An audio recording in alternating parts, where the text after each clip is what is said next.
acknowledge the presence of that, say, bodies, feelings and sensations, we tend to react, we resist it, you know, want it to go away, not like it, you see. And we may be only partially aware of that. So we put our full attention on the unpleasant feeling and just watch it, without identifying with it. That's the trick. Not saying it's my feeling. It's just in a sort of neutral way. It's just a physical sensation in the body that happens to be unpleasant. And so, you see, if we can relate to it that way, we can see that pain is always present. Pain is inevitable. There's a nice saying, pain is inevitable, suffering is optional. You don't need to suffer. In fact, if you suffer, unless it's unnecessary suffering, because if you're savvy, if you're tuned into the experience, the body or the mind, then with intelligence, you can just observe that as a witness, not identifying with it as mine or me, see? Well, that's sort of easy enough to say, but again, if you're into deeper Vipassana meditation, you can start to see the distinction between the mind and body. So you can see the body is doing its thing and the mind is leading, whereas we tend to experience the body is leading, but the body, while it has its own intelligence, doesn't know. The mind is leading. You know the verse in the Dhamma part, the first one? The mind leads, you know. So,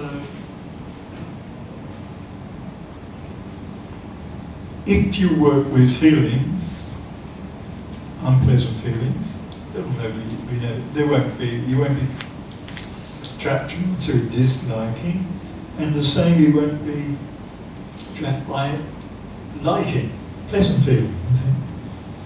The Buddha said suffering, one definition of hell is that there's unpleasant feeling in all the sense doors. But suffering is, while we acknowledge the fact of suffering and we understand the cause, you see there's something else too as far as Vipassana goes.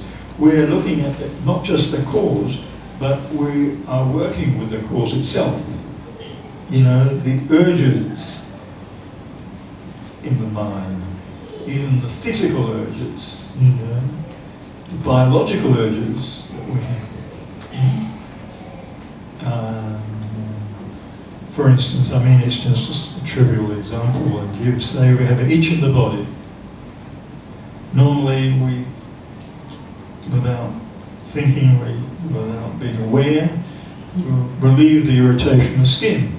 But as a meditator, you can just observe that irritation and the impulse to relieve the irritation, and it just passes by. So if you're able to do a simple thing like that, eventually you'll be able to look at the irritations of the mind and just unpleasant, anger comes and goes, you see. So you're there, you've got created space in the mind that can just observe things without reacting, without bouncing off them. It's a great freedom, it's a great blessing to have that ability. And it's something we can train and do. It's nothing that somebody else can give you. It's something you're prepared to go through the training and commit to that. You will find that in good time you're able just to watch the emotions and the feelings arising and passing away without identifying, clinging. As you know, we cling, the Buddha said, we cling to these 5 aggregates, these 5. You know, the body, the most obvious, the most gross thing. We identify with the body as me and mine. And we see almost a mirror image in our mind. We just see form and shape. We don't see the elements of the body, or It's reality. Feelings. We're identifying with feelings. Are you aware of it now? Present. Even the condition of the body at this moment. Pleasant, unpleasant. The perception. Are you noticing your perception? It's Vipassana is simply about noticing, really. You've brought it all down to that. It's just noticing. Being attentive, being present. Sati means presence of mind. And then investigating what one is experiencing as it's happening. So,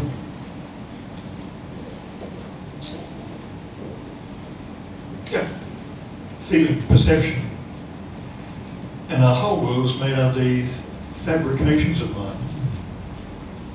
If it's not happening now, it's just memories and old stories. And we self-torture to a large extent. With our material that's gone through the mind. We're not in the present.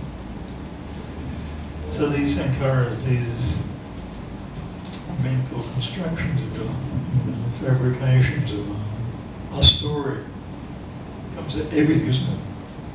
Even when we dream about, what happened, and trying to sort out our problems. Because we're not looking at thinking, we're caught up in the content of the mind. The story. We live in the content. That's it. But the Buddha's teaching, you can step back and just observe it. It's possible. So, and still function as an everyday world. But not,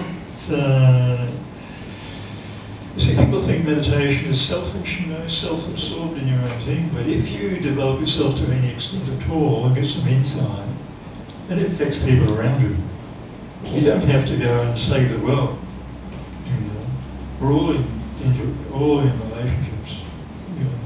Even a monk in the forest, a nun in the monastery, we're all linked up. So if you develop yourself to any extent, you're going to get some understandings, wisdom. You'll help others naturally in your behaviour, way of relating. So that's critical, being caught in the story, because what insight meditation does, it takes you from the content down to the process level. Processes of the mind. In fact, insight meditation, Vipassana, can be called process meditation, because when you have let the story and the content go, you'll be seeing the underlying processes, like the process of perception, for instance, is quite interesting. Mind you, the intensity of the practice would heighten that ability to pick up the processes. Normally you're probably, especially if you're engaged, but in an intensive retreat, you'll be able to mind. In fact, they did a study, I was in Barre, Massachusetts in the early 80s, it's the Insight Meditation Society in Barre, Massachusetts, and they did a study on nearby Harvard University. There was Daniel Brown, who did a test on the 3 months falls retreat they have every year, with over 100 meditators for 3 months. This is the Insight Meditation Society. And this Daniel Brown, a psychologist, they did a test on perception test. A thing called a tracheoscope. It was just a black box with a flashing light, and was able to measure, I don't know how, some way, one's perception level that one could pick up that flashing light. So they did the classical, the control group, which happened to be the staff, the meditators, and they picked out 30 of the meditators who were going to do the 3 months retreat before, and they checked them afterwards. Now before this, like apparently IQ tests, tells you quite